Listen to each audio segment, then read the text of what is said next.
Y'all, in today's video, I know, putting that motor in the car. It's been a minute since I've posted. It's been about like a month. My voice might sound weird because my nose is stuffed up. Um, but yeah, so I just got the hooker headers that I've been talking about. They are 1.7 inches. They're bigger than my dad's headers that he had on his car, his El Camino. So they're fucking got them for $500 on Facebook Marketplace. They look pretty damn good. The motor looks good. Whatever.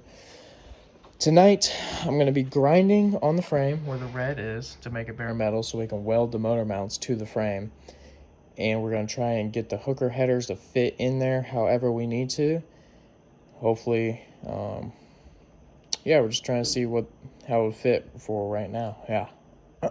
So anyway, I'm going to make that bare metal first with the grinder. And then I'm going to take the intake off, replace or put that plate on that motor so we can put the cherry picker to that so we can move that engine to there. Bunch of work tonight, so let's get straight to it. There we go, down the bare metal.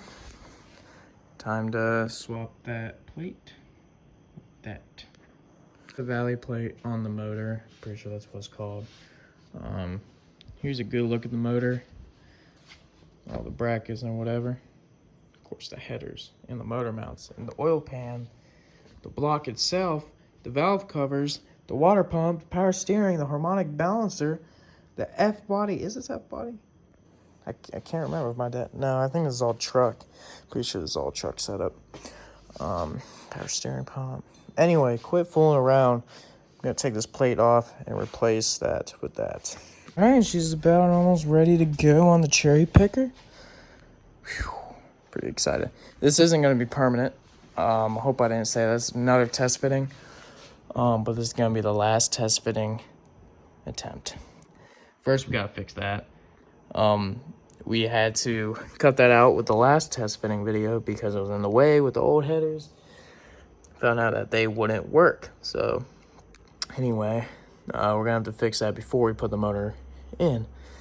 Anyway, let's put it on the cherry picker. God damn. This is like 3 inches long. Like, I'm no expert on that length, but maybe a bit more on 2, but it looks pretty big. All right, so the motor's out now for 2 reasons. For this to be reshaped, we're gonna have to reshape it with fiberglass or whatever. And this, so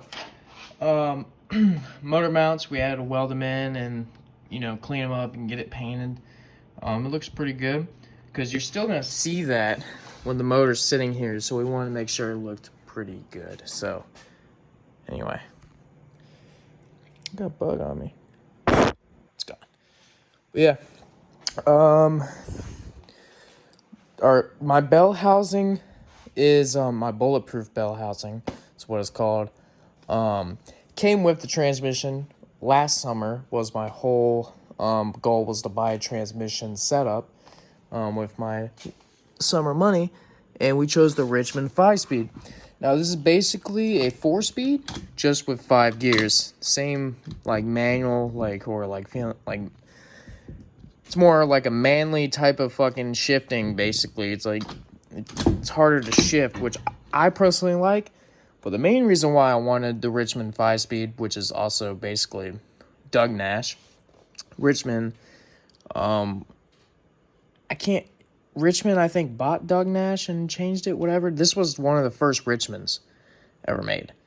And my dad had the last Doug Nash. Anyway, I really wanted this because every time my dad downshifted, it whined. And it sounded so good to me. So that's why I wanted a Richmond 5-speed instead of a Tremec. Anyway, Tremec what? What is it called? Some Tremec 5-speed. I just call it a Tremec, whatever, TKO or whatever. Anyway, I like this transmission and love. Needs transmission fluid anyway. It won't shift into 3rd, 4th, or 5th because it just doesn't have any fluid. Anyway, getting the bell housing for it sometime this week. Gonna paint it red. Put my clutch and flywheel bolted together to the transmission. Fix that fiberglass piece. Grind the little lower control arm mount areas here to give a bit more clearance. then the motor will officially be in here permanently. Technically permanently while I own it. Anyway, enough talking. Straight to the next part. I guess this video is going to be this whole week. This is like August, what, like the 23rd? Like the whole late August week of just trying to get this motor and trans and headers in the car permanently. Trying to catch my breath here, but also one thing y'all probably noticed, it's an LS. Where are the coil packs going to be mounted?